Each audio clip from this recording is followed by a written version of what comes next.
պետք է ասեմ, որ բավականին հետաքրքիր իրավիճակ է ստեղծվել, եւ այս իրավիճակում նախ եւ առաջ կարծում եմ, որ իշխանությունները պետք է շատ կոնկրետ գնահատական տային այս բարեփոխումների ճակատագրի վերաբերյալ այս պահին, ընթացիկ պահին, քաղաքական գնահատական տալ ասելով հասկանում եմ այն, որ մենք պետք է գնանք մի 2 ամիս հետ եւ տեսնենք, թե այն ինչ որ ակնկալում էինք, հիմա որ կետում է, ինչ է կատարվում։ Այսինքն մենք եկել ենք տարբեր տիպի տեխնիկական, հարկային վարչահարության, ինչ որ ինքնաշխատ եւ այլ ինչ որ միջոցների հետ կապված գնահատականներ ենք տալու, մոռանալով այն հիմնական նպատակը, որ այս բարեփոխման իմաստով դրված էր։ Հիմա իշխող կուսակցությունը պետք է ասի, ինքը հետամուտ է լինում այս բարեփոխումը անելու, թե հետադարձ քայլ է դա կատարվում։ Անկեղծորեն ես սպասում եմ եւ պարոն նախարար, ես ենթադրում եմ, որ դուք, քանի որ դուք եք նաեւ եղել նախորդ կառավարությունում, հիմա էլ կաք, անպայման դուք պետք է ասեք, հիմա դուք այս ռեֆորմը առաջ եք տանում, սա կանգառ է, թե հետ եք տանում։ Իհարկե շատ դժվար վիճակ է։ Հիմա որ պատասխանն էլ ասեք, բավականին բարդ իրավիճակ կստեղծվի։ Ես ուզում եմ միայն մեկ բան հիշեցնեմ։ Այստեղ երբ որ կենտրոնական բանկի ներկայացուցիչ Ներսես Երիցյանը ասում ենք այդ տոկոսը ինչի է 5%, հնարավոր է որ լինի 3%, 2%, 2.5%, ասում էր գիտեք ինչ, 5%-ից պակաս անհնար է լինի, որովհետև ռեֆորմը չի աշխատի։ Այսինքն այդ ֆոնդերի հետագա գործունեությունը ընդհանրապես արդյունավետություն չի ունենա։ Հիմա եթե մենք ասում ենք գործադու դու դիմում գրի հրաժարվի, այդ ֆոնդերը ո՞նց են գործելու։ Ես շատ կոնկրետ հարց եմ տալ, այսինքն ֆոնդերի գործունեությունը ինչ նպատակ է հետապնդելու, ինչ իր մասշտաբի էֆեկտը, շատ կարևոր մասնագիտական հարց է։ Երկրորդ, դուք գիտեք, որ 127,000 մարդու ռեժիմով արդեն գումարները փոխանցված են ֆոնդերի 240,000-ից իմ հաշվարկներով մոտավորապես 260,000-ը պետք է լինի։ Հիմա Բարգավաճ Հայաստանը դնում է կոնկրետ հարց, այդ 127,000 մարդու հետ կապված փոխանցումները, որը մոտավորապես 1.4 միլիարդ դրամ է ըստ երևույթին, ինչ է լինելու դա, այսինքն եթե մենք դա պատվիրակում ենք հետագա ընդհանուր փաթեթային լուծումին, ինչ է լինելու, այստեղ պետք է հստակ դրա մասին անպայման ինչ-որ հղում կատարվի։ Հաջորդ հարցը կապված սահմանադրական դատարանի որոշումների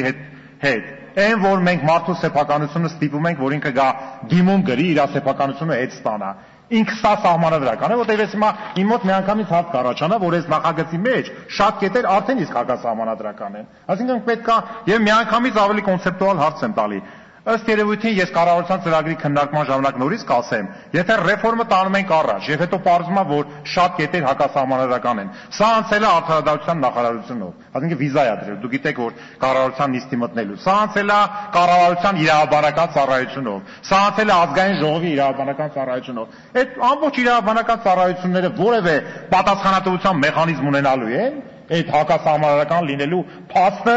օրինականացնելու հետ կապված, թե չեն ունենալու։ Այսինքն սա լավ օրինակ է, որ այս կൂട്ടակայանի մասով մենք ասում ենք, եւ այդ տիպի շատ նորմատիվ ակտեր, շատ ու շատ օրենքներ մենք պետք է կարողանանք առավելագույն պատասխանատվության ռեժիմ սահմանենք այդ հակասահմանադրականությունը հետագայում այսպես բացահայտվելու հետ կապված։ Հաջորդ խնդիրը կապված նրան, որ սահմանադրական դատարանը որոշեց, որ մենք տնտեսվարողին պարտադրում ենք մի գործառույթ, որը որևէ կապ չունի հարկային գործակալ ինստիտուտի հետ։ Հիմա եթե մենք շարունակում ենք մասնակիորեն տնտեսվարող սուբյեկտին ասել, որ դու պետք է հաշվարկես դա,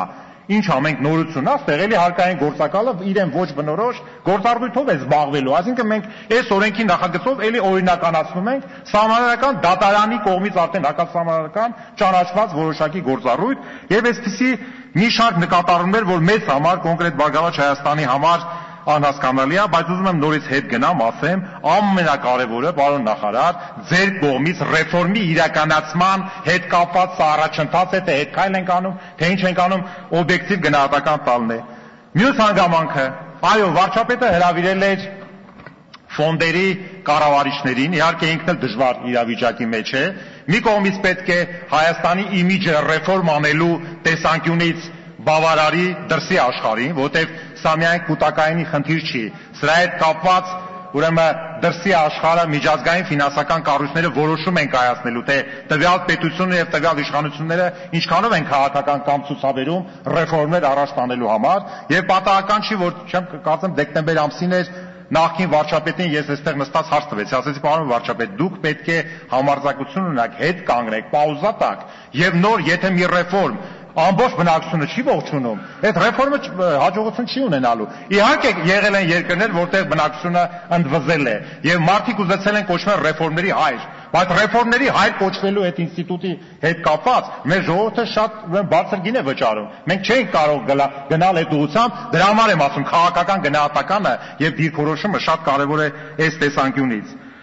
Հաջորդը կապված բյուջետային միջոցների հետ, ուրեմն ես պարոն Աստղեթյան նորից ակնկալում եմ ձեր պատասխանը, այստեղ եթե չեմ սխալվում, ուրեմն 4-րդ հոդվածի, ուրեմն 2-րդ կետում, այո, եթե բյուջեն շարունակելու է իր փոխանցումները, այսինքն ինքը մի կողմից ցույց է տալի, որ ռեֆորմը շարունակվում է, մինչև այս բոլոր հարաբերությունները կարգավորվեն, Սահմանադրական դատարանը դա որակել էր իրավական անվտանգություն տերմինով, ուրեմն այս ընթացքում երաշխիքներ չկա, թե ինչ է նշանակում բյուջետային միջոցներ ուղղել։ Այսինքն մի կողմից մենք ասում ենք, սա կանգնեցվում է, մյուս կողմից բյուջեն շարունակում է իր վճարումները, ընդհանուր process-ը գործողության մեջ լինելու հանգամանքը արձանագրելու համար։ Ես պետք է շատ մի հետաքրքիր թիվ ասեմ, որ համընկել է, ուրեմն պարտադիր կൂട്ടակայինի համար բյուջեում մենք 14 թվականին դրել ենք 20.6 միլիարդ դրամ։ Սա ճիշտ այն թիվն է, 21 միլիարդ դրամը, որը շրջանառության հարկի 15 միլիարդի եւ արտոնագրային վճարի 6 միլիարդի չափն է։ Եթե մենք հանում ենք այս 26 միլիարդը, բերեք կարգին գործ անենք էլ այդ ՓՄԶ սուբյեկտներին լրիվ ազատենք շրջանառության հարկից եւ արտոնագրային վճարով աշխատող տաքսիստներին, չգիտեմ, վարսավիրացնող 3 տարով ազատենք։ Սա շատ լավ առաջարկ է։ Ես կարծում եմ մենք պետք է ողջունենք, սա համընկել է, որպեսզի չասենք։ Էլ չեմ ասում, որ հարկերից ազատելու պարագայում ժամանակավոր ամեն մի սուբյեկտում, խոսքը գնում է 68,000 սուբյեկտի մասին, մեկ գոնե լրացուցիչ աշխատատեղ կառաջանա եւ միայն դրա եկամտային հարկը բավարար է, որպեսզի մենք բյուջետային մուտքերը կրկնակի դրանից ավելացնենք։ Սա ես կկոչեմ իսկապես համակողմանի կուրսի փոփոխություն նախորդ կառավարության կուրսի հետ համեմատած։ Այսինքն Բարգավաճ Հայաստանը այսպիսով արձանագրեց այն մտահոգությունները, որ կան, նորից եմ կրկնում, մեկը արդեն իսկ ֆոնդեր փոխանցված 127,000-ի հաշվով 1.3-1.4 միլիարդ դրամն է, դրա ճակատագիրը պետք է այստեղ հստակ իմանանք։ Երկրորդը բյուջետային փոխանցումների ճակատագիրն է, որ մենք չգիտենք, թե ինչ է լինելու, եթե բյուջեն շարունակում է, եւ երրորդը, ինչպես ես ասացի, Սահմանադրական դատարանի որոշումներից բխող հանգուցալուծումներն են կապված հարկային գործակալի հետ կապված, ոչ բնորոշ մարդու սեփականությունը, ինքը դիմում է գրում իր սեփականությունը հետ ստանա եւ այլ եւ այլ եւ այլն։ Իհարկե ես չեմ կարող արձանագրել, որ կառավարությունը իր դիրքորոշումը փոխել է, աշխատում է քաղաքական ուժերի հետ, փորձ է անում աշխատել, սա դրական, պոզիտիվ երևույթ է, երբ որ նրանք փորձում են աշխատեն, լուծումներ գտնեն, բայց աշխատելը չպետք է տեխնիկական եւ ընթացիկ խնդիրներ լուծելու շրջանակներում մենակ սահմանափակվի, աշխատելը պետք է անպայման լինի քաղաքական կուրսի, ինչպես ասեցի, փոփոխության հետ կապված։ Իհարկե, կառավարությունը դժվար իրավիճակում է, տեսեք նորից եմ կրկնում,